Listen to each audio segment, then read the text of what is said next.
As an example of two-dimensional motion, let's take a look at what's known as a projectile. A projectile is where you have an object like a ball traveling both up and down, but also from one place to another, moving horizontally. So the first thing you have to do if you're going to study projectiles is we have to take the velocity and we have to divide it up into components, a vertical and a horizontal component. So for example, here we have a vector showing the velocity of a projectile, and as we have done before, we can break this up into components. And here we want to use a horizontal x-axis and a vertical y-axis. So here are those two components. The x component is the horizontal component. The y component is the vertical component. What we want to do now is we want to figure out how each of these two components changes as the projectile, the ball for example, flies through the air. So let's take a look at a video to help us understand what's going to happen. So in this video here we have a ball that can roll in a horizontal track, and the track is 1.66 meters above the floor. That's about 4 or 5 feet above the floor. And so let me start the video here and we can watch what happens. So the idea is that there are actually two balls. One of them can roll in the track, the other one is suspended by a magnet, and there's a switch at the end of the track so that when the one ball reaches the very end and starts to come off, the other ball is released. So the idea then is both balls will start to fall at the same time, but the one moving horizontally will also be, well, moving horizontally. So think about which one you think is going to hit the ground first, the one that goes straight down or the one that's moving to the left and downward. So I'm going to start the video again here and let's watch what happens. So you can see that the ball that fell straight downward and the ball that went sideways both landed at exactly the same moment.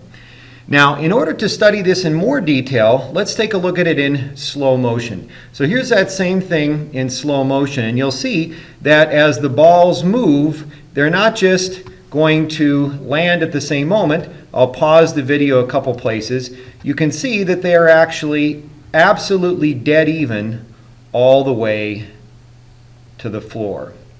So that tells us something about the vertical motion of both balls.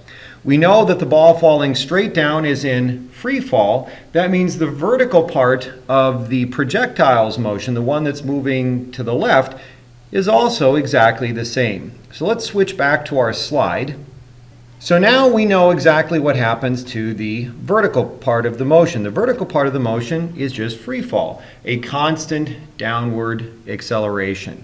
And at least here on Earth, that would be at a rate of 9.8 meters per second squared. Now we want to try to figure out what's going to happen with the horizontal part of the motion. So to study that, let's go back to the video. So now we're going to watch this motion in slow motion again, but now they're putting vertical and horizontal lines on the picture. And you can see that one set of lines indicates the vertical position of the two balls at equally spaced moments in time. Again, we can see that they are absolutely dead even here. And the other set of lines shows us the horizontal position of the ball moving to the left at those same equally spaced moments in time. So we'll let the video go a little bit farther here. We can again see that they're dead even vertically, and we can see that the one ball is moving steadily to the left. So let's look carefully at the lines. The lines that show the vertical motion get farther and farther apart, so that means that both balls are speeding up. They're accelerating as they fall. We knew that already. They're in free fall. But now look at the lines that indicate the horizontal motion of the ball moving to the left. Notice that they are evenly spaced. It's going equal distances to the left in equal times, and so that tells us that the horizontal part of that ball's motion is simply a constant velocity. So again, let's switch back to our slide. The horizontal motion of the projectile is simply motion with a constant velocity. So if we break the projectile's motion up into components and look at the vertical and the horizontal parts independently, we see that we have two very simple things that just happen to be occurring at the same time. Vertically, we have free fall. horizontally we have motion with a constant velocity. And the key is, as long as we can neglect air resistance, which is to say, as long as free fall is an appropriate model for the vertical part of the motion, then those vertical and horizontal parts of the motion are completely independent. We can always put the parts back together after we've solved the problem if need be, but we need to initially solve for the vertical and horizontal parts of the motion separately. So now let's think about how we can do that mathematically.